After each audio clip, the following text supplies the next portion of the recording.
जो prime time होता है इसका सीमा है। जैसे अब जो बिजली पीढ़ी चली है इसका समय निर्धारित है, उसके बाद ये भक्ति नहीं रहेगी। इस बीच जो निकल गया सो निकल गया।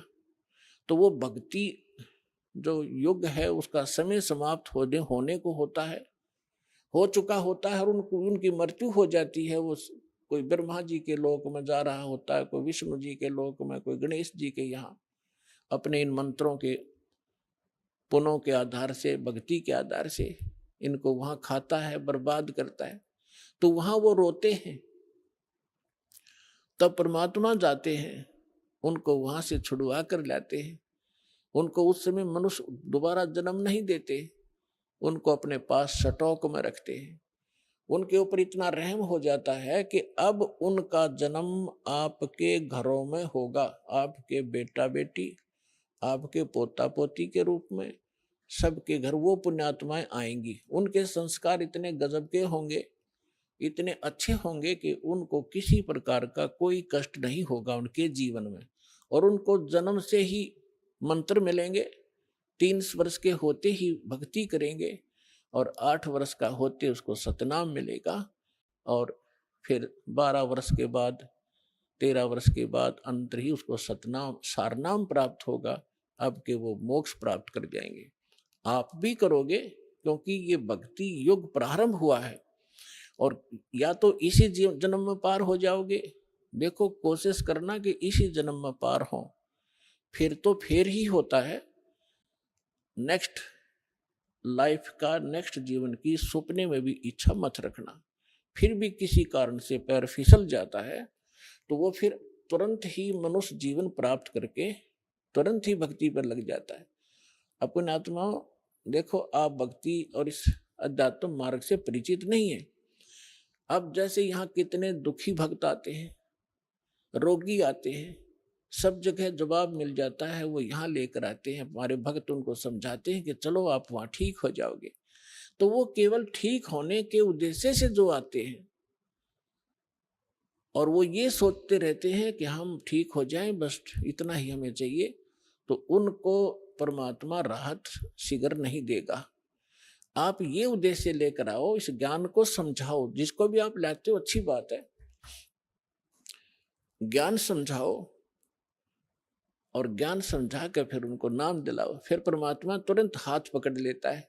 और यदि ऐसे ले आते हैं और वो इस उद्देश्य से आते हैं, बुरी बात नहीं है, अच्छा है।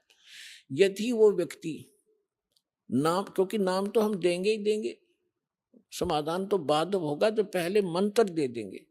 अब नाम जिसने मिल गया और अंतिम सांस गिने, मरना तो उसने था ही, इस मंत्र को एक बार पूरा बोल दे, सुन ले, वहां पर ना बोल सके और मृत्यु हो जा, तो भी उसको मनुष्य जीवन मिलेगा, उसमें बीज भक्ति का बूगा।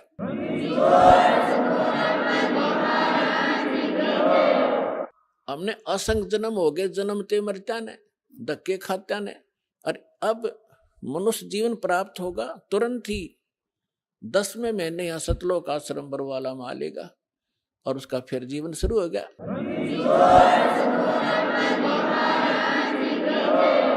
ये शरीर तो ऐसा है, आप सदग्रंथों से अपरिचित हैं, अध्यात्म मार्ग से अपरिचित हैं। जैसे एक व्यक्ति का कपड़ा किसी दुर्घटना से खराब हो गया, पाट गया, या वैसे कंडम हो गया, उसने आप उतार के फेंक देता, नया पहन ले, नया तो और अच्छा ही होता है। तो ऐसे ये पुराना चोला किसी कारण से डिफेक्टिव हो गया, अगर आप भक्ति ढंग से करोगे तो इसको ठीक कर देगा परमात्मा, क्योंकि यह माटी उसी ने चला रखी है, उसी ने मिट्टी से इसको कितनी अच्छा बना रखा है, उसके हाथ में है। या लाखों लोग ठीक हो गए, कैंसर कतीनों टपकते आवे थे खून उनके, और 10वें दिन उनके घाव भर गए, जिसने सच्ची दल से परमात्मा को चाहा और भक्ति करी। तो दास का कोई उद्देश्य आपको बहकाना नहीं, लेकिन सच्चा ज्ञान बताना। और आप देख रहे हो यहाँ पर जो भी पैसा आता है आपका दान किया हुआ, सारा परमात्मा के भक्तों के लिए खुला भंडारा खोल रखा है, सारी व्यवस्था कर रखी है। केवल परमार्थ के लिए परमात्मा ने दास को भेजा है। आप भगवान के बच्चे हो, दास भगवान का नौकर है, और नौकर को हमें हमेशा डर बना रहता है कि भगवान के बच्चों को, मालिक के बच्चों को ऐसी धारणा हो जा जिससे मालिक रुष्ट हो जाए, उसकी नौकरी को खतरा ना हो जाए। तो दास इस उद्देश्य से आपकी सेवा कर रहा है। आप सच्चे दिल से जब भक्ति करोगे आपका मोक्ष होगा। और जो जो प्रसंग चल रहा था कि 64 लाख तो वो आएंगे, उन 64 लाख के घर वो भक्त आएंगे जो परमात्मा के रिजर्व बैंक में रखे हैं आत्माएं।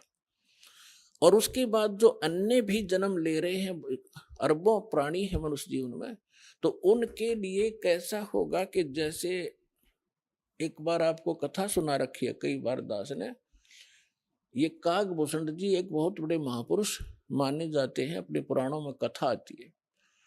तो उसने, गरुड़ जी ने उनसे पूछा कि हे कागभूषण, आपको ये भक्ति कैसे प्राप्त हुई, आपकी कितनी आत्मा शांत है, आपकी कितनी दीर्घायु है, आपको ये उपलब्धि कैसे प्राप्त हुई। तो कागभूषण ने बताई अपनी, यहां संक्षिप्त में बताऊंगा। कागभूषण जी ने गरुड़ जी से कहा कि गरुड़ जी, एक बार मुझे मानुष जीवन प्राप्त था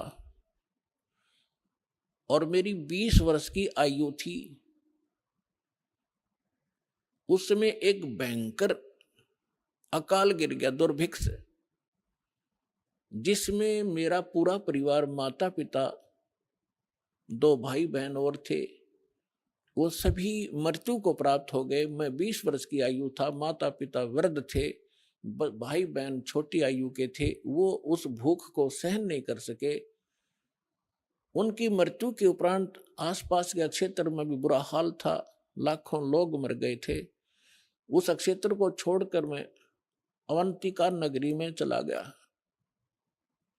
वहां दुर्भिक्ष नहीं था, पेट भर रोटी खाई, भोजन पाया। लेकिन मेरी आत्मा में एक ऐसी प्रेरणा हुई, दुख हुआ कि ये क्या जीवन है, मेरे पिताजी का भरा पूरा परिवार उजड़ गया, ये क्या जीवन है, ये कैसा यहाँ लोक है। तो फिर बताता है कि उस जन्म से पहले मैंने असंख्यों जन्म प्राप्त हुए। अब दिव्य दृष्टि खुल जाने के बाद वो अपनी पिछली हिस्ट्री याद आई उसको। जब वो भक्ति पर लगा उसके बाद गरुड़ जी को बता रहा है कि उससे पहले मैंने असंख्यों मानुष जीवन नाश कर दिए थे और मैंने भक्ति कभी करी ही नहीं। अब वो अकाल गिरा, मेरे माता पिता मर गए, भाई मर गए, कुटुंब नाश हुआ।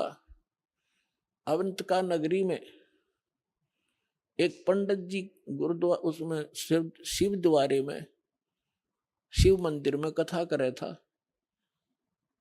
और कथा के बाद वो भंडारा किया, भोजन करते थे। मैं भोजन खाने के उद्देश्य से उन श्रोताओं में बैठ गया। मैंने कोई सत्संग से कोई लेना देना नहीं था। सभी उठकर चले गए, मैं बैठा रहा। पंडित जी ने पूछा, बेटा क्या बात है। मैंने अपना सारा दुख बताया। उसने मुझे एज ए अपना सन, बेटे की तरह प्यार किया पंडित जी ने, पुजारी ने, और कहा बेटा ये संसार तो दुख का घर है, आप यहाँ रहो, यहाँ भोजन पाओ, और बेटा यहाँ मंदिर में सेवा करो, सत्संग सुनो, दीक्षा ले लो। मैंने उसकी सारी बात मान ली, वहाँ सेवा भी करने लग गया। लेकिन दीक्षा वाली बात मेरे समझ में नहीं आई। 6 महीने तक वो कथा सुनाते रहे, मनुष्य जीवन के उद्देश्य को बताते रहे। मेरा कति घर नहीं करी, जू नहीं रहेंगी। मेरे इतने पाप बढ़े हुए थे क्योंकि मेरे अंदर भक्ति कभी बीज पड़ा नहीं था। 6 महीने के बाद मैंने कथा तो सीख ली जो गुरु बताया करते थे। मैं युवा था, गुरु जी वृद्ध हो गए थे। मैं श्रोताओं को गुरु जी की अब्सेंस में, अनुपस्थिति में वो कथाएं सुनाने लग गया। सुरीली आवाज थी, युवा शरीर था। श्रोता मुझे मेरी बड़ी प्रशंसा करने लगे कि क्या बात भाई, आप तो बड़ा गुरु जी से भी बढ़िया सत्संग सुनाते हो, वाह भाई वाह, आपकी तो बड़ी प्यारी आवाज है। इस जीव को बहुत प्रकार से ये हानि होती है, वो फाउल पॉइंट भी आपके रूबरू किए जाते हैं ताकि आप फिर से गलती ना कर जाओ, इसलिए ये कथाएं सुनाई जाती हैं। अब उन श्रोताओं की प्रशंसा से मेरे अंदर हवा भर गई, मैं अभिमानी हो गया, अहंकार भर गया। एक दिन गुरुजी आए, मंदिर में पूजा के उद्देश्य से बाहर से आए और मैं श्रोताओं के बीच में बैठा था, प्रशंसा सुन रहा था।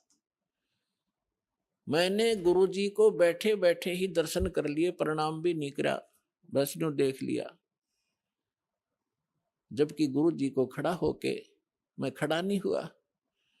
मान बढ़ाई का मारा कि मेरी बेइज्जती हो जाएगी जब मैं खड़ा हो गया था, क्योंकि प्रशंसक सामने बैठे थे।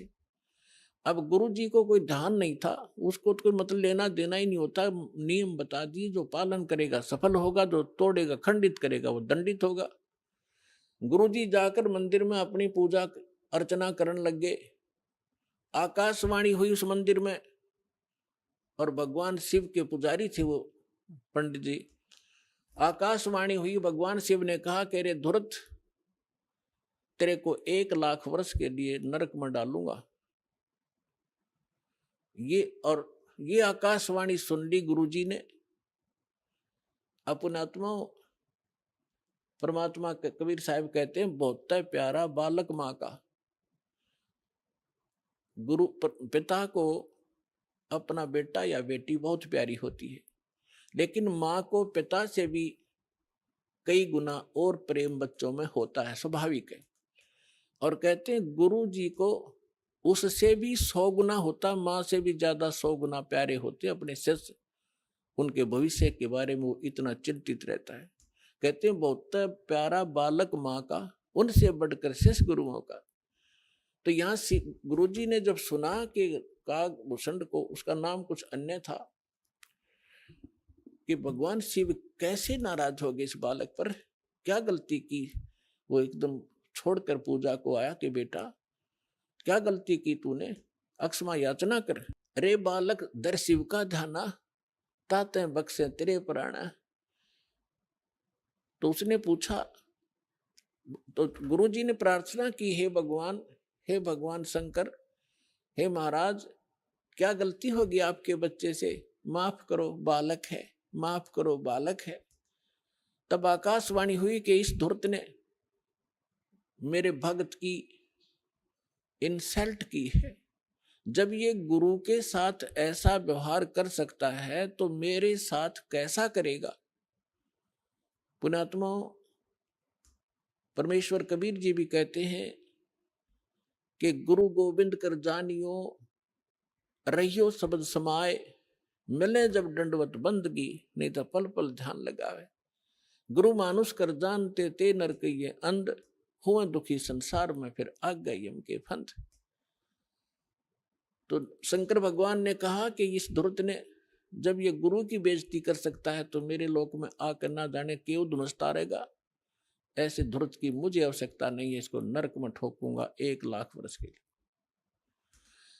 अब गुरुजी ने फिर कई घंटों तक प्रार्थना की, आपका बालक है, बच्चा है, क्षमा करो दाता, कुछ हल्की सजा करो इसकी। तब उसने कहा कि भी देखो, मेरा वचन खाली नहीं जागा, जो बोल दिया ये वापस मैं ले नहीं सकता, इसको नरक में तो रहना पड़ेगा, लेकिन वहां यमदूतों से इसको कष्ट नहीं होने दूंगा। अब कागभूषण कहता है, फिर मेरी कुछ समय के बाद मृत्यु होगी, मुझे 1 लाख वर्ष तक नरक में रहना पड़ा, लेकिन वहां यमदूतों ने भगवान शंकर की आज्ञा से मुझे कष्ट नहीं दिया, लेकिन रहना पड़ा नरक में। अब उदाहरण के लिए दास आपको सुनाता है कि जैसे कोई वर्तमान सरकार का मंत्री है और मंत्री का कोई मित्र है, उसकी किसी कारण से जेल हो जाती है, तो वो मंत्री उसको जेल से नहीं छुड़वा सकता। वहां के कर्मचारी अधिकारियों को, जेल सुप्रिंटेंडेंट को कह देगा कि इसको कुछ नहीं कहना है, तो रहेगा जेल में, लेकिन वहां वो उसको सजा कुछ नहीं, उसको दिक्कत कुछ नहीं करेंगे। तो वह सजा तो होएगी, वह दिक्कत हो या ना हो, कहने का भाव ये। तो फिर ये कागभूषण क्या बताता है कि उसके बाद मैं 1 लाख वर्ष यम उस नरक न भोगे के फिर मेरा जन्म हुआ। तो एक लोम उस समय मेरा भक्ति बीज गिर गया, वो उस जन्म में। उससे पहले मेरा भक्ति बीज पड़ा नहीं था। उसके बाद फिर देखो, कहते मेरा जन्म हुआ, भक्ति की प्रेरणा बनी रही, इधर उधर भटकता रहा, संतों के पास गया, और जैसे कुछ संतों से ऐसा वैसा ज्ञान सुना कि भगवान तो निराकार है, निर्गुण है, उसी की भक्ति करनी चाहिए, सरगुण की भक्ति से कोई लाभ नहीं है, ये मेरे आत्मा में अन्य संतों से ज्ञान ग्रहण करके घर कर गई थी। अब बात एक दिन लोमस ऋषि कथा कर रहे थे, वहां जाकर मैं कथा सुनूं था, और लोमस ऋषि जी सरगुण के ऊपर कथा कर रहे थे, सरगुण भगवान के ऊपर। तो मैंने कहा कि ऋषि जी सरगुण तो सब नाश हो जाई, मैं तो हूं निर्गुण का अधिकारी, मुझे तो निर्गुण कथा सुनाओ भगवान की। लोमस ऋषि ने बहुत से प्रमाण दिए कि बेटा सरगुण बिना निर्गुण क्या गावे। अगर भगवान को आपने सरगुण में नहीं देखा तो निर्गुण का क्या लाभ उसका। जैसे वृक्ष बीज के माही है, जैसे वृक्ष बीज के अंदर वृक्ष होता है, जैसे वृक्ष बीज सब ठोरा, जब उग गए तब दिखे मोरा।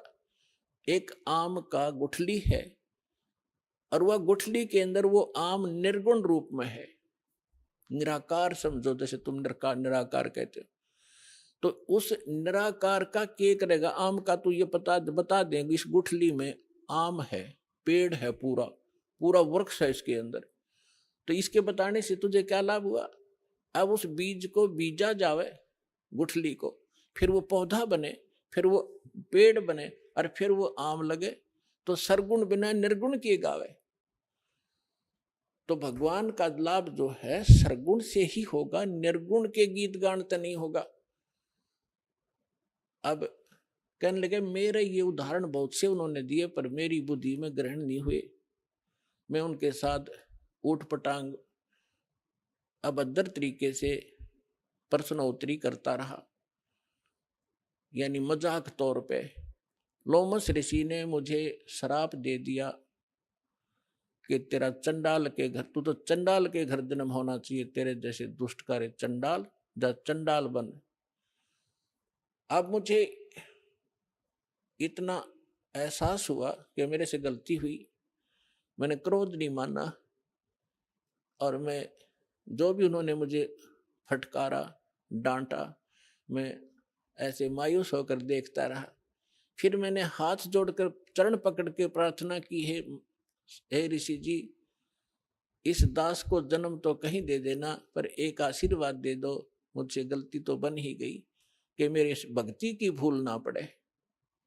तब उस ऋषि ने वो आशीर्वाद दे दिया, ठीक है बेटा, जन्म तो तेरा चंडाल काग के घर होगा, लेकिन भक्ति बनी, याद बनी रहेगी भगवान की।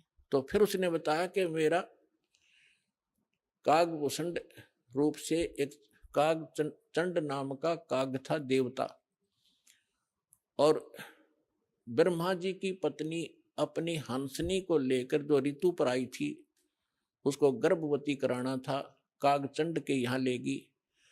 उनके संयोग से फिर मेरा जन्म हुआ। ऊपर से मुंह तो मेरा काग का है और नीचे का सारा शरीर देवताओं जैसा मनुष्य का है उसका। तो कहने का भाव दास का ये है। फिर क्या बताया उसने कि फिर जो मुझे आज जो वस्तु मिली, जो भक्ति मिली, एक जोगजीत नाम के संत मिले, ये परमात्मा थे। कहते हैं गोता मारूं स्वर्ग में जा बैठूं पाताल, गरीब दास ढूंढता फिरूं अपने हीरे मोती लाल। कहते फिर जोगजीत नाम के एक संत मिले, वही परमात्मा स्वयं संत रूप में कहीं भी प्रकट हो जाते हैं।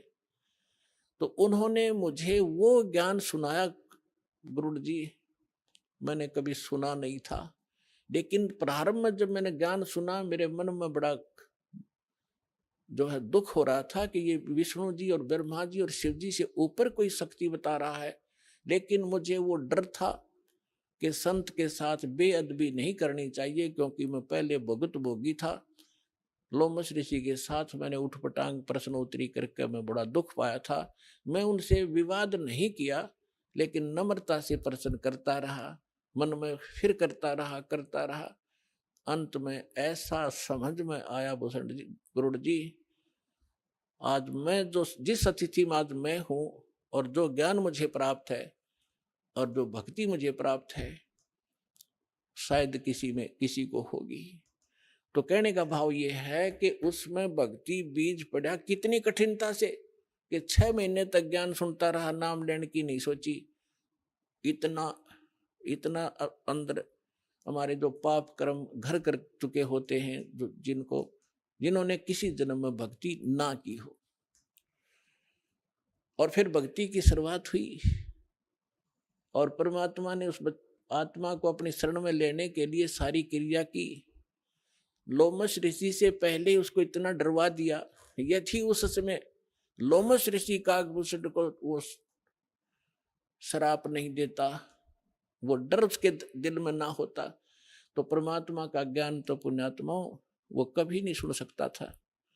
आज आप देखते हो जितने भी पुण्यात्मा यहाँ आए हैं, आपने पहली बार यो ज्ञान सुना होगा तो आपकी सुई कभी 100 पर, कभी 0 पर, कभी ऊपर कभी नीचे हुई होगी। ये क्या बक रहा है, कहाँ से ले आई ये ज्ञान? और फिर देखे आपने प्रमाण, अब दांतों तले उंगली दबा रहे हो आप। तो कैसे कहते हैं 100 छल सीधर मैं करूं अपने जन के काज। तो आपके ऊपर जो रहम परमात्मा का है ये विशेष है। जो दास कहना चाह रहा था, आपको ये यथार्थ ज्ञान समझाने के लिए ये प्रमाण उदाहरण दिया है।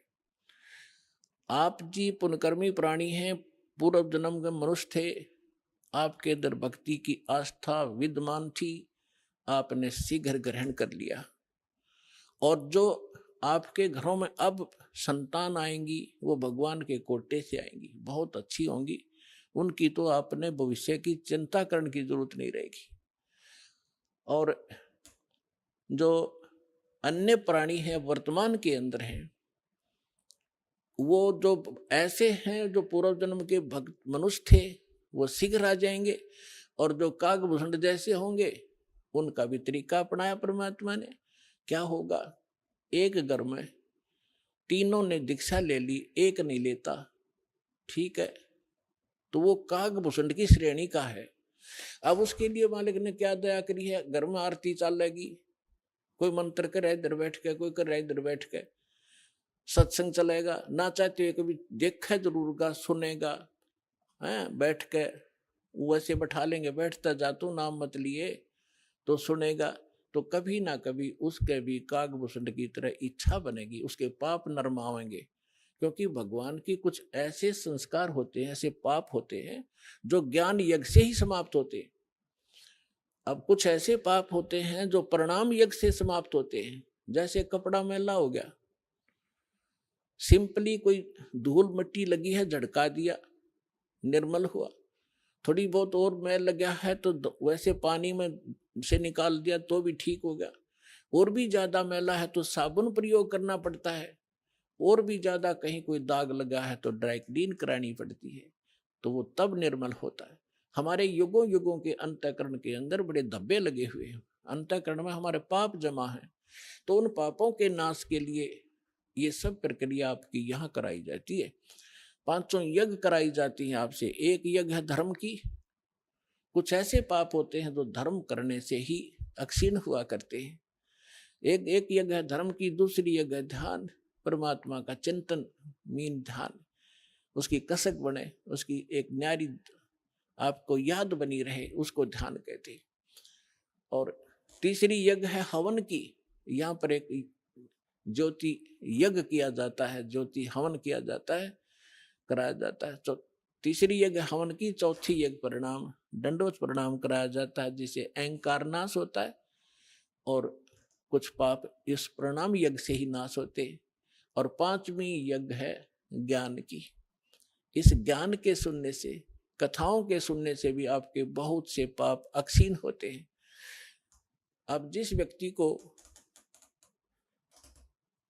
आप प्रारंभ में चर्चा करते हो परमात्मा की, तो वो नहीं ग्रहण करता, उठ के चल पड़ता है। कबीर साहब कहते हैं, कबीर पिछले पाप से हरि चर्चा ना सुहावे, और कै ऊंगे कै उठ चले ना और बात चलावे। जैसे किसी कर्महीन प्राणी से, संस्कारहीन प्राणी से आप भगवान की चर्चा करने लगते हो और वो आपका विशेष मित्र भी हो, विशेष नाती भी हो। अब जो ऐसा वैसा व्यक्ति होगा तो 2 बात सुनते उठकर चला जाएगा, ठीक है मैं फिर आऊंगा, मुझे काम जरूरी है, क्योंकि उसको वो अच्छा नहीं लग रहा, उसको सुहा नहीं रही। और कोई ऐसा मित्र होगा कि उठ नहीं सकता तो नींद आने लग जाएगी, लटके लेगा थोड़ी देर में। या फिर कोई विषय बदल देगा कि सुन मेरी बात सुना, सा है वहां फलाना था, सा फलाना था, वहां जाना है, वहां चलेगा।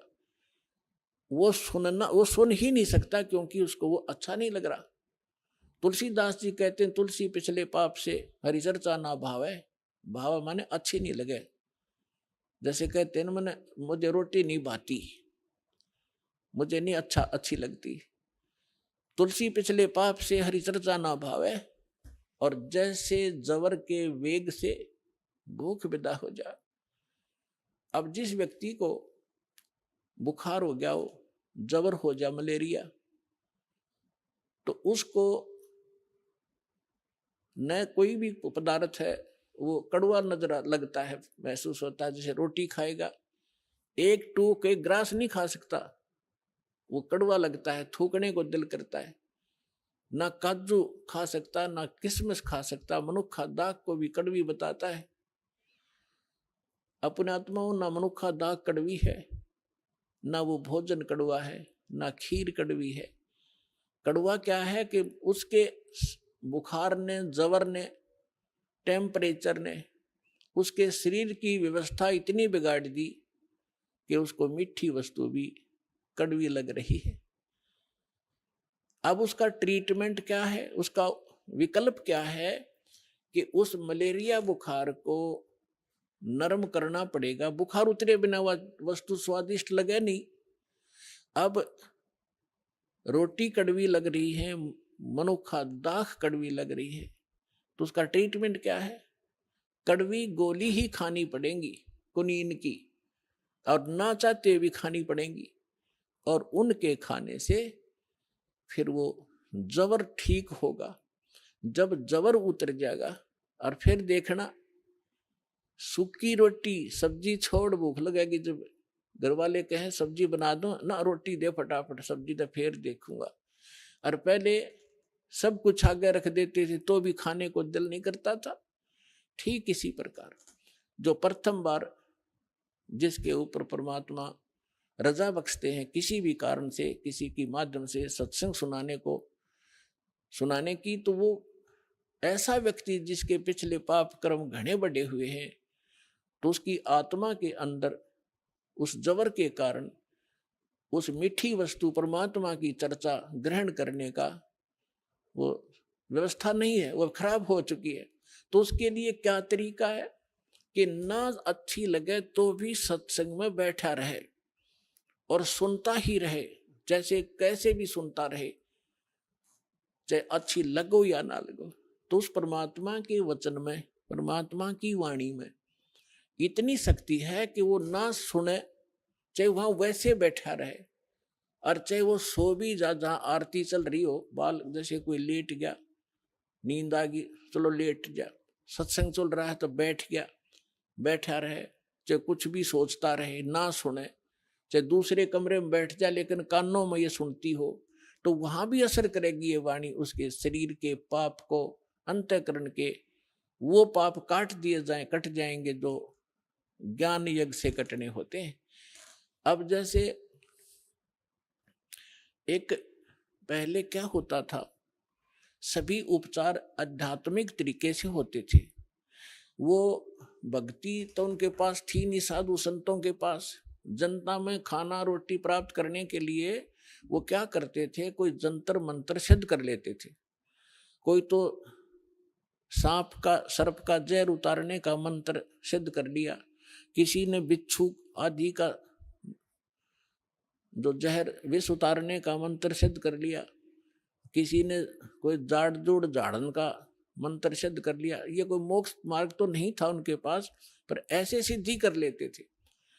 तो जैसे एक सर्प का विष उतारने वाला व्यक्ति एक मंत्र सिद्ध कर लेता है, और जिसको सर्प ने डस रखा है, वो अचेत पड़ा है, बेहोश पड़ा है। और वो जो सर्प उतार का विष उतारने वाला व्यक्ति एक मंत्र बुदबुदाता है, बोलता है।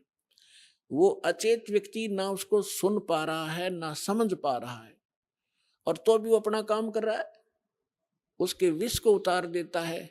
वो व्यक्ति सचेत हो जाता है, उसका जीवन दान हो जाता है। ठीक इसी प्रकार परमेश्वर की जो अमर वाणी है कबीर साहब और गरीबदास जी की, और उन महापुरुषों की जिनको भगवान मिले हैं, उनकी वाणी सब सिद्ध होती है, उसको सिद्धि करने की आवश्यकता नहीं होती। और उस वाणी का उच्चारण जहां भी हो रहा हो, वहां चींटी पर भी, पशु पक्षियों पर भी, पेड़ पौधों पर भी उनका असर हो रहा है। वो दूसरी बात है कि उनके वो धीरे धीरे असर होगा, पेड़ पौधों पर बहुत देर में होगा, पशु पक्षियों पर उनसे शीघ्र होगा, और मनुष्य पर पशु पक्षियों से भी शीघ्र होगा उसका। और उसके बाद फिर वो जो व्यक्ति टर्न वाइज मनुष्य जीवन प्राप्त है, उनको भी परमात्मा इस विधि से अब अपने चरणों में लेंगे। तो जब धर्मदास जी को परमात्मा ने कहा कि भाई अभी ये मूल मंत्र और मूल ज्ञान, ये सार नाम अपने परिवार को भी मत बताना, अब धर्मदास जी को चिंता बनी। धर्मदास जी ने कहा, चिंता बनी कि हे भगवान, मेरे को आपने 42 वंश का आशीर्वाद दे दिया। क्योंकि धर्मदास जी एक अच्छी आत्मा थे, लेकिन संसार के व्यवहार में वो घनाग्रस्त था। पहले उनको एक पुत्र था नारायण दास, और नारायण दास निकम्मा था, काल का दूत था। उसने परमात्मा के ज्ञान को ग्रहण नहीं किया, एक भी वचन सुना नहीं, उठकर चला जाता था। तो धर्मदास जी को ये चिंता बनी, परमात्मा ने बताया। धर्मदास जी ने कहा कि भगवान आप तो समर्थ हैं, मेरे पुत्र को शरण में ले लो, इकलौता पुत्र है, काल के हाथों चढ़ जाएगा, इसका जीवन नाश हो जाएगा। तो परमात्मा ने कहा, धर्मदास ये खुद ही काल का दूत है, तेरे घर पर भेज दिया। क्योंकि काल को पता था आप एक अच्छी आत्मा हो, और अच्छी आत्मा के घर पर एकादा यो ऐसा व्यक्ति कोई कारण बनाकर काल भेज ही देता है। तो परमात्मा ने लास्ट में अपनी दिव्य दृष्टि देकर धर्मदास जी को उसके पुत्र नारायण दास की वास्तविकता दिखा दी। विकराल चेहरा, लंबे लंबे दांत, ओछा माथा। तो परमात्मा ने कहा कि ये दूत आया हुआ है, काल का स्पेशल भेजा हुआ है तेरी भक्ति नाश करने के लिए। इस बात से धर्मदास चिंतित हो गया कि हे भगवान, ये तो सचमुच, ये तो लड़के के कवर में मेरा दुश्मन बैठा है। फिर उसको चिंता हुई कि हे भगवान, 82 साल की उम्र होगी, और अब क्या होगा? और ये तो काल का वंश चल गया मेरे से, और पाप का भागी हो गया मैं। तो परमात्मा ने कहा कि ऐसे व्यक्ति का वंश नहीं चला करता। तो परमात्मा बोले, जी इसका नहीं चलेगा तो मेरा भी वंश नाश हो गया। हे भगवान, अब क्या होगा? मेरा क्या होगा? मेरा वंश कैसे चलेगा? तब परमेश्वर ने कहा कि तू चिंता ना करे, तेरे को 42 पीढ़ी दे दी मैंने, तेरा 42 पीढ़ी तक वंश चलेगा। तब धर्मदास जी कहने लगे, इस काल का वंश चलेगा भगवान, इससे अच्छा तो ना चले। यो परमात्मा बोले, नहीं, मैं और तेरे को एक पुत्र दूंगा, उससे तेरे 42 पीढ़ी वंश चलेगा। ये अब इन्होंने गलत व्याख्या कर रखी है, कबीरपंथी जो दामा खेड़ा वालों ने एक भ्रमणा फैला रखी है कि जो दामा खेड़ा की गद्दी से नाम लेगा उसका ही मोक्ष होगा। कबीर साहब ने 42 पीढ़ी को आशीर्वाद दे रखा है, 42 पीढ़ी को नाम देने का आशीर्वाद नहीं दे रखा। धर्मदास की चिंता मिटाने के लिए ये कहा था कि तेरे को 42 पीढ़ी का वंश दे दिया, तेरा वंश चलेगा, और मोक्ष उसका होगा जो सद्भक्ति करेगा, पूरे संत जो मेरे अधिकारी संत से लेगा। तो फिर उसको 10 महीने के बाद एक चूड़ामणि उर्फ मुक्तामणि नाम का एक पुत्र उसकी पत्नी से जन्म हुआ परमात्मा के आशीर्वाद से। उनसे फिर उनकी ये 42 वंश चले। फिर धर्मदास जी को चिंता हुई। परमात्मा ने कहा कि अपने वंशजों को भी ये मूल ज्ञान नहीं बताना, मूल मंत्र नहीं बताना, सार नाम नहीं देना। अब धर्मदास जी ने फिर कलेजा पकड़ लिया और बैठ गया चिंता करके। परमात्मा बोले क्या बात होगी भक्त? कहने लगे क्या बताऊं गुरुजी, क्या बताऊं भगवान, आपने तो ऐसी प्रतिज्ञा करा दी कि मेरे वंशजों को भी नाम नहीं देना, सार नाम नहीं देना। सार नाम बिना मुक्त नहीं हो सकते, सतनाम भी नहीं बताना। आप कह रहे हो कि पहला पहला मंत्र देना, इनका मुक्ति क्यों करोगी भगवान? तब परमात्मा, लाला जी था वो सेठ, धर्मदास जी बनिए के घर जन्म था उसका, वैश्य था। अब टोटे नफे को घनासी घर समझा था वो, तो उसको चिंता बन गई है, भगवान वंश तो दे दिया आपने, इनका ये पार क्यों करोगे? तब परमात्मा ने कहा कि तू चिंता ना करे। जब कलयुग के अंदर आगे चल के धर्मदास में एक भक्ति समय आवेगा और उस समय सभी पार होंगे और मैं फिर आऊंगा और तेरे वंशजों को जो मंत्र दे दिया और ये मेरी वाणी पढ़ते रहेंगे ज्ञान यज्ञ, इससे भी मानव शरीर प्राप्त हो जाते हैं, लेकिन मोक्ष नहीं होगा। तो आप ये प्रथम मंत्र अपने वंशजों को, तेरे वंशजों को प्रथम मंत्र देंगे और ये वाणी मेरी वाणी का पाठ करते रहेंगे, इससे इनको मानव शरीर प्राप्त होते रहेंगे। तब धर्मदास जी ने कहा जी फिर मानव शरीर का क्या बनेगा जब सार नाम नहीं मिला, सतनाम नहीं मिला? तो ज्ञान से परिचित हो चुका था वो। तब परमात्मा ने कहा कि आगे चल के जब ये भक्ति योग शुरू होगा तब मैं फिर आऊंगा और फिर तो सारी सृष्टि को पार करूंगा, तेरे बच्चे भी पार होंगे, तेरे वंशज भी पार होंगे। अब क्या बता रहे परमात्मा के धर्मदास, एक बार मेरा और इस काल का, यहाँ के किस ब्रह्मांड के मालिक ब्रह्म का एक संवाद हुआ था। इसने मुझसे प्रतिज्ञा करा ली थी कि 3 युगों में जीव थोड़े ले जाना और चौथे युग में आप कितने ही जीव मुक्त करा लेना। तो मैंने इसको तथा वस्तु कर दी थी, ठीक है जो तू कह रहा है वो मुझे स्वीकार है। तो फिर क्या बताया परमात्मा ने कहा कि फिर मैंने उससे कहा था कि जब चौथा युग, जब कलयुग आई तब हम अपना अंश पठाई। जब चौथा युग कलयुग शुरू होगा, कलयुग आवेगा, उस कलयुग की जो बिचली पीढ़ी होगी, बिचली पीढ़ी का समय बताया है परमात्मा ने कि कब ये भक्ति स्टार्ट होगी। बिचली पीढ़ी कहाँ से स्टार्ट होगी? जब कलयुग बीते 5500 पाचा, तब ये वचन मेरा होगा साचा। तो कलयुग जो है 1900, जो 5505 कलयुग कब बीता है? 1997 से। और 1997 में इस दास को परमेश्वर कबीर जी प्राप्त मिले थे। उन्होंने कहा था कि अब ये सार नाम और सतनाम बेटा सार्वजनिक कर देना, मैं तेरे साथ रहूंगा, पूरा विश्व हमारे साथ होगा, सबका कल्याण करेंगे।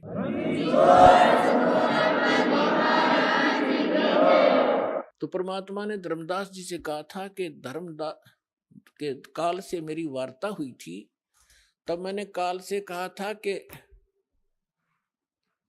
विनती तोर मान में लीनी, कि जो तूने विनती की है काल के 3 युगों में जीव ना ले जाना, चौथे युग में 3 युगों में थोड़े जीव ले जाना, चौथा युग जब कलयुग आवे तब तब शरण जीव बहु जावे, ऐसा वचन हर मोह दीजे, तब गमन संसार ही की जाए। तब परमात्मा ने कहा था विनती तोर लीन में मानी और मोह को ठगे काल अभिमानी। फिर परमात्मा ने कहा कि चौथा युग जब कलयुग आई तब हम अपना अंश पठाई। जब चौथा युग कलयुग आवेगा तब हम अपना अंश, अपनी प्यारी आत्मा को भेजूंगा। अब उसको ये कहे कि मैं आऊंगा या ऐसे आऊंगा तो वो काल नहीं समझ पावा था। इसलिए परमात्मा कहते हैं सौ छल छिद्र मैं करूं अपने जन के काज। तो क्या बताया था कि चौथा युग जब कलयुग आई तब हम अपना अंश पठाई।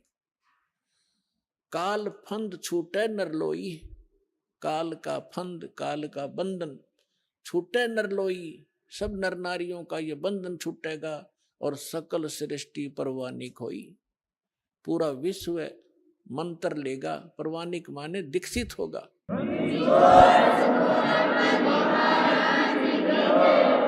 काल फंद छूटे नरलोई, सकल सृष्टि परवानिक होई। और घर घर देखिए बोध विचारा, और सत नाम सब ठोर उचारा। पुण्यात्माओं, यहाँ पर आप देखोगे परमात्मा कबीर जी की महिमा और लीला, एक समर्थ के काम आप देखोगे। अभी तो आप बच्चे हो, फिर हिसाब लगाने लगोगे कि सचमुच ऐसा काम भगवान बिन हो सकता है।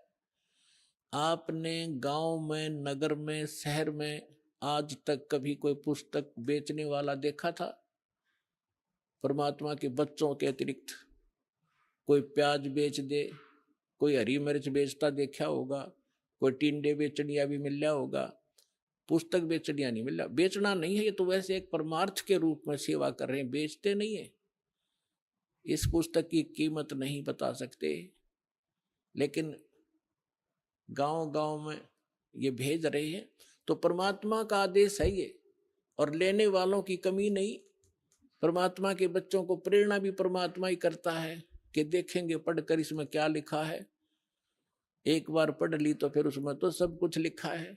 फिर तो सतलोक आश्रम बरवाला जिला इशारा कर रुकेगी वो आत्मा, जो पुस्तक न पढ़ लेगी तो ज्ञान गंगा ने। तो परमात्मा क्या बोला था उस समय 600 वर्ष पहले पुण्यात्माओं, उसका एक एक वचन 100 का 100 सत्य होगा। किसी डूम बाट के गीत नहीं, समर्थ का वचन है, जिसके एक वचन से सूर्य और पृथ्वी और सब ब्रह्मांड चल रहे हैं। पृथ्वी एक सेकंड का भी आगा पीछा नहीं करती। अरबों वर्ष हो गए इसने घूमती ने, कोई लुब्रिकेशन नहीं, कोई इसकी मेंटेनेंस नहीं, और कोई इसको घुमाने वाला नहीं। उस समर्थ के वचन से ये चल रहे हैं, सब ब्रह्मांड रुके हैं। उस ब्रह्मांड, उस समर्थ का ये वचन है कि घर घर देखो बोध विचारा। बोध माने ज्ञान, भक्ति मार्ग का घर घर में चर्चा चलेगी मेरे ज्ञान की, और सत नाम सब ठोर उचारा। ओए होए, सतनाम का सब घर घर देखो बोध विचारा। घर घर में परमात्मा की चर्चा चलेगी, बच्चा बच्चा उसके गुणगान करेगा, और सब जगह परमात्मा के सतनाम का, 2 अक्षर के नाम का जाप हुआ करेगा। अब देखो पुण्यात्मा, हलवा बनावे हम, और महक जाओ पड़ोसियां के भी, यानी उनको कितना अच्छा लगता है, उनको भी आनंद आता है उस हलवे की महक से, सुगंध से, जो गंध जाती है सुगंध। तो इसी प्रकार मंत्र करोगे जाप आप, और आनंद आओगा दूसरे साथ बैठे ने भी। अब वो लाभ तो नहीं ले सकता जो हलवा बनाने वाला, जो घर में हलवा बना रहा है, वो हलवा खाकर आनंद ले रहा है, और पड़ोसी ने केवल महक महक प्राप्त होगी, और उस वो भी अच्छी है। एक तो घर में दारू काट है, शराब बनाओ तो पड़ोसी का भी नशा हो, गुंडा लग गया, उसने छींक आवे। अरे घर में हलवा बने तो पड़ोसी तो अच्छी ही वो जाती है उसकी संदेश। तो इसी प्रकार जो सुमन करोगे, वो तो हलवा तो आप खाओगे, लेकिन उसकी महक पड़ोसी को भी आभास होगा उसको।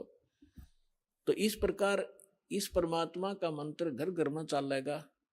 कोई बस में बैठे जाते हो, ट्रेन में बैठे हो, कोई सिमरण कर रहा श्वास का, कोई कर रहा प्रथम मंत्र मन मन में, तो पास में बैठे यात्रियों के भी उसका प्रभाव पड़ेगा, और एक ना एक दिन उनके पाप नाश होंगे वो, और आत्मा जागेगी। इस प्रकार से परमात्मा ने पूरे विश्व को, अपने बच्चों को शरण में लेना ही लेना है। चाहे आज कोई हिंदू है, चाहे कोई मुसलमान है, चाहे सिख है या ईसाई है, हम बगैर ज्ञान के बढ़ते चले गए।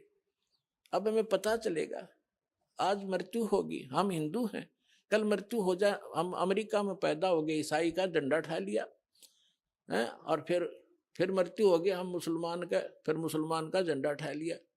हम हैं कौन, हम आए कहाँ से हैं, मनुष्य जीवन का उद्देश्य क्या है? तो ये इस तत्व ज्ञान से पता चलेगा। फिर क्या बताया परमात्मा ने कि कलयुग बीते 5500 पाचा, तब ये मेरा वचन होगा साचा। 600 वर्ष पहले ये बात कहना कि घर घर में मेरे ज्ञान की चर्चा होगी और मेरा ही ज्ञान रहेगा, पूरा विश्व मेरी भक्ति करेगा धर्मदास, तो धर्मदास का गलेवा उतरे नहीं थी। तो परमात्मा ने कहा कि कलयुग बीते 5500 पाचा, तब ये वचन मेरा होगा साचा। कलयुग बीत जावे जब एता, और सभी जीव परम पुरुष पद चेता। ओए होए होए, आप पुण्यात्मा जो इस ज्ञान से परिचित हो चुके हो, उनका तो यह बात बिल्कुल समझ में आएगी 100% तुरंत। आप क्या देख रहे हो? आज से पहले आपने ज्ञान गंगा सुनने से पहले परम पुरुष का ज्ञान नहीं था। आपने केवल अपने ही देवी देवताओं का ज्ञान था, और स्वर्ग लोक तक हम उत्तम स्थान मान्या करते। एक ये राधा स्वामी पंथ है जो गुरु नानक देव जी के और कबीर जी की वाणी को पढ़ पढ़ा के कहीं की ईंट कहीं का रोड़ा जचा गए, ये सतलोक सचखंड और सतनाम ये बताने लगे थे। इन्हें कख नहीं पता, कैख है भी नहीं पता भक्ति मार्ग। ये क्या बताते हैं? सतलोक में परमात्मा निराकार है, चेतन ही चेतन है, प्रकाश ही प्रकाश है।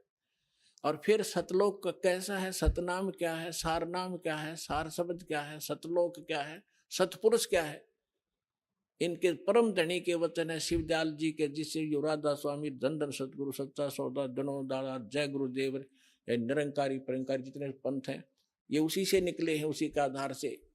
वो क्या बताता है कि वही सतनाम है, सतनाम वही सतपुरुष है, सतनाम ही, और सतनाम ही सतलोक है, सतनाम ही सार शब्द है, सतनाम ही सतपुरुष है, सतनाम ही सार नाम है। कख है इनको पता। तो अब कहते हैं परमात्मा ने कहा है कि कलयुग बीत जावे जब एता, और सभी जीव परम पुरुष पद चेता। ओए है परम पुरुष, गीता जी अध्याय नंबर 15 के श्लोक नंबर 16 और 17 में 3 पुरुष हैं। एक सरपुरुष, यह ब्रह्म है 21 ब्रह्मांड का स्वामी, और एक अक्षर पुरुष जो 7 संग ब्रह्मांड का मालिक है। ये दोनों परम पुरुष नहीं है। इसलिए गीता अध्याय नंबर 15 के श्लोक 17 में तुरंत कहा है कि उत्तम पुरुष है तू अन्य परमात्मा इति उदाहरते, ये लोग तरम अविश्य विवर्ती अवैश्वर है, कि वो परम पुरुष तो कोई और है। उत्तम पुरुष, उत्तम माने श्रेष्ठ, परम माने श्रेष्ठ, परम पुरुष उत्तम पुरुष, श्रेष्ठ पुरुष, पुरुष माने परमात्मा, वो तो कोई इन दोनों से भी अन्य है, सरपुरुष और अक्षर पुरुष से। और वही तीनों लोकों में प्रवेश करके सबका धारण पोषण करता है। गीता अध्याय नंबर 18 के श्लोक 62 में कहा कि अर्जुन तो सर्वभाव से उस परमेश्वर की शरण में जा। एक ईश, एक ईश्वर, एक परमेश्वर। ईश ये सरपुरुष है और ईश्वर ये अक्षर पुरुष है। परमेश्वर वो परम अक्षर पुरुष है, परम अक्षर ब्रह्म है। तो उस परमेश्वर की शरण में जा, उसकी कृपा से ही तू परम शांति को और सनातन परम धाम को प्राप्त होगा। सनातन शाश्वतम स्थानम, सदा रहने वाले अविनाशी स्थान को प्राप्त होगा।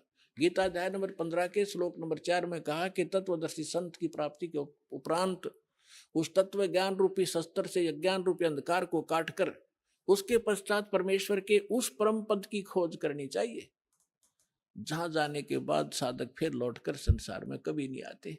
और जिस परमेश्वर ने सारे ब्रह्मांडों की रचना की है, केवल उसकी भक्ति करो और सब भक्ति त्याग दो।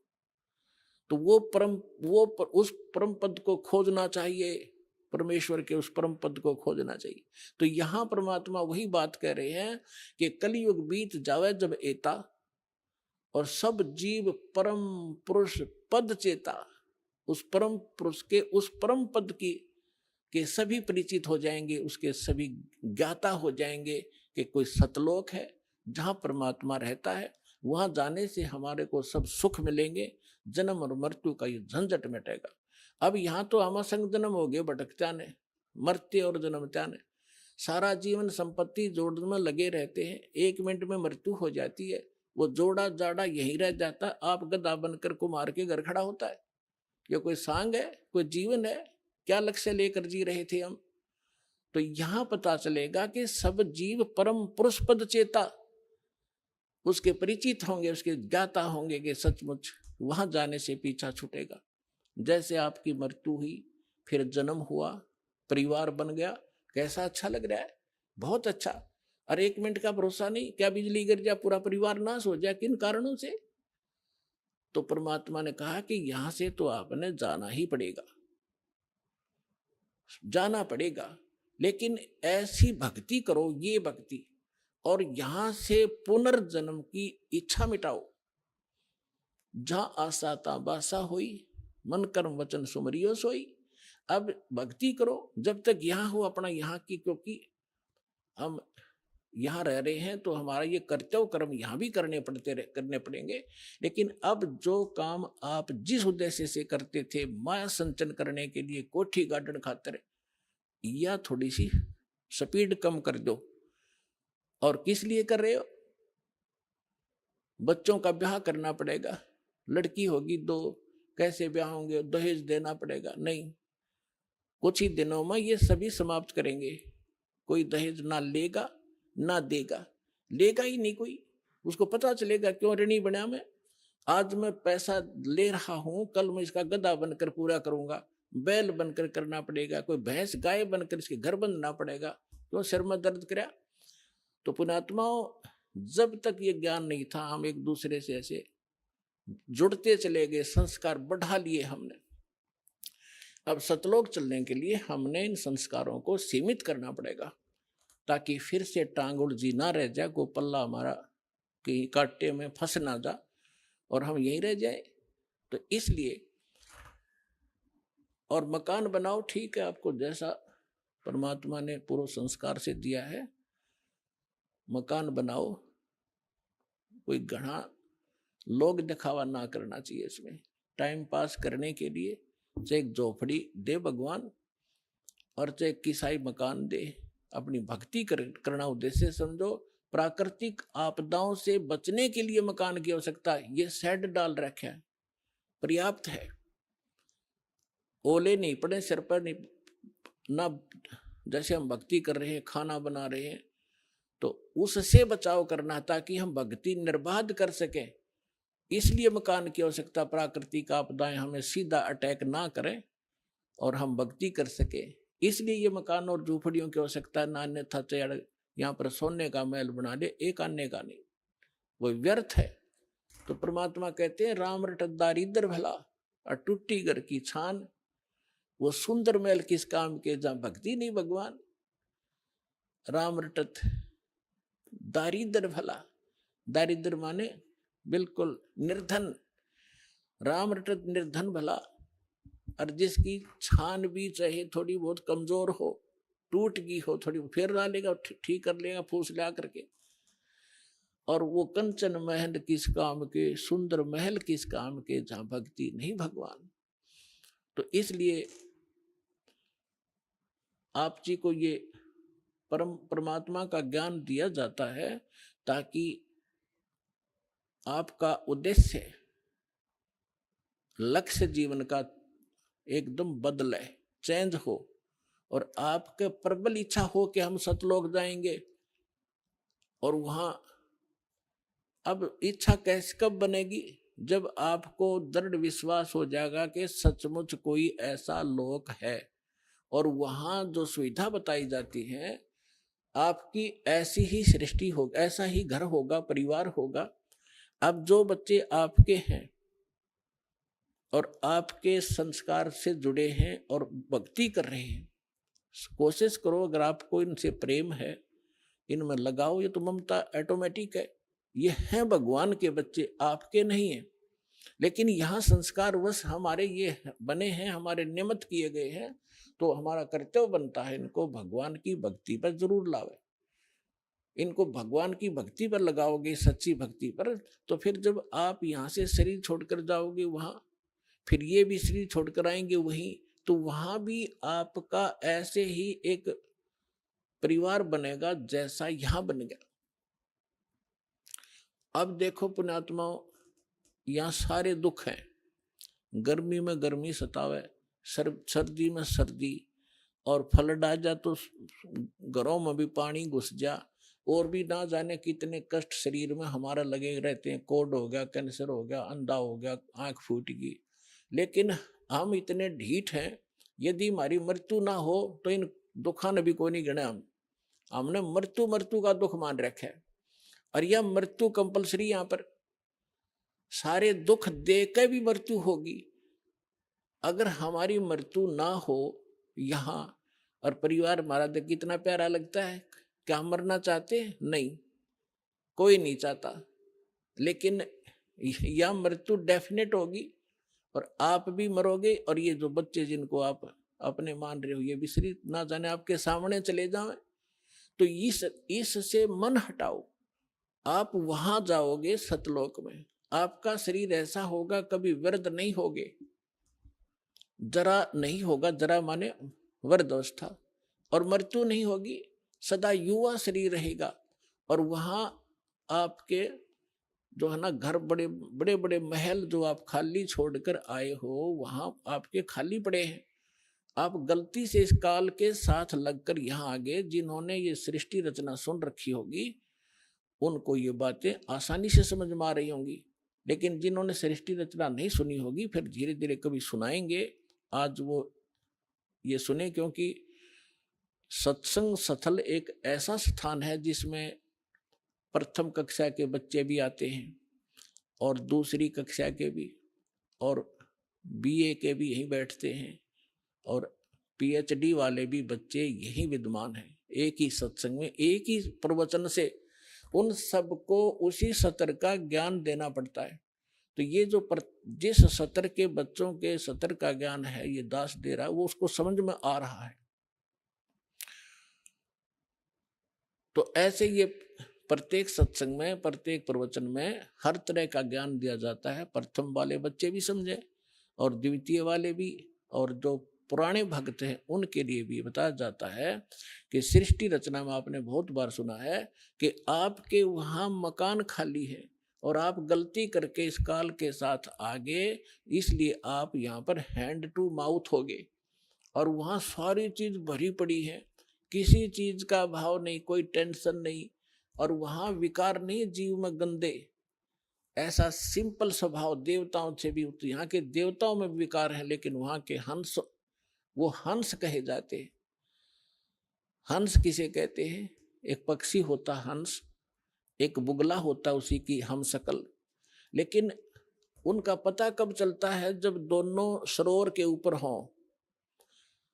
बुगला खाता है मच्छी, कीड़े मकोड़े, गोगे, और हंस खाता केवल मोती। वो कीड़े मकोड़े नहीं खाता, मछली नहीं खाता, तो उसको हंस कहते हैं, जो विकार करे ही नहीं चाहे मर जावे। और हंस का एक और गुण बताया है कि उसके सामने दूध रख दिया जाए, जिसमें 1 गिलास पानी 1 गिलास दूध डालकर रख दे मिला के, वो दूध ग्रहण कर लेगा और जल न छोड़ देगा उस पात्र में, जो का तुम रह जाए। उसमें ऐसा गुण दिया मालिक ने। तो जिन्होंने दूध और पानी भिन्न भिन्न कर लिया इस ज्ञान के आधार से कि ये लोक कैसा है, यहाँ का जीवन कैसा है, और सतलोक में जो बताया जा रहा है वो कैसा है, तो वो भिन्न भिन्न कर लिया, इस जल को छोड़ दिया, दूध ग्रहण कर लिया, उसको हंस कहते। तो वह हंस कहे जाते हैं। आदमी अपने ही जैसे हैं, आकार ऐसा ही है, उनका शरीर वह बहुत तेजों में है। 16 सूर्य जितना प्रकाश एक वहां रहने वाले भक्त और भक्तनी का है। परमात्मा के शरीर का जो वहां प्रकाश है, एक रोमकूप में करोड़ सूर्य मिला दे, करोड़ चंद्रमा, ऐसी रोशनी है। परमात्मा सक्षम है, समर्थ है। जीव अलग है, परमात्मा भिन्न है। परमात्मा सर्वशक्तिमान है, जीव की एक सीमित पावर है, और सीमित उनका सब क्रियाएं हैं। परमात्मा की क्रियाएं असीमित होती हैं। जो जीव और ब्रह्म एक बताते हैं वो भूले हुए प्राणी हैं, वो अज्ञानी आत्माएं, उनको कुछ भी ज्ञान नहीं। अब जो प्रसंग चल रहा है, जैसे एक भक्त मिला इस दास को। मैंने उसको, पहले पहले की बात है, जब बहुत कम ही संगत होती थी, ऐसे हम दास भी किसी को पकड़ लेता था जान पहचान के को, आजा बैठ जा तुझे एक बात बताऊंगा, ज्ञान सुनाने लगा। अब वो अच्छी आत्मा था वैसे तो, सुनता रहा, सारी सृष्टि रचना सुनाई। एक दिन, 2 दिन, तीसरे दिन जब वो आया, वो कह लगा, भाई बात सुन भगत जी, मैं आपकी बात ऐसी है, मेरे हृदय में लग गए है और मेरा सरसा होता है इनका, और मैं ऐसा व्यक्ति हूं, मैं जौन से काम पर लगता हूं, पक्की धुन का आदमी हूं, मैं उसको करके छोड़ूंगा, छोड़ता हूं, बीच में नहीं छोड़ता। और मैं नाम लूं को नहीं, मैं नहीं लूंगा आपसे मंत्र। माँ के बात भाई क्यों नहीं लेगा, कि मैंने मंत्र ले लिया, मैं तो सिर धड़की बाजी लगा के काम किया करता हूं।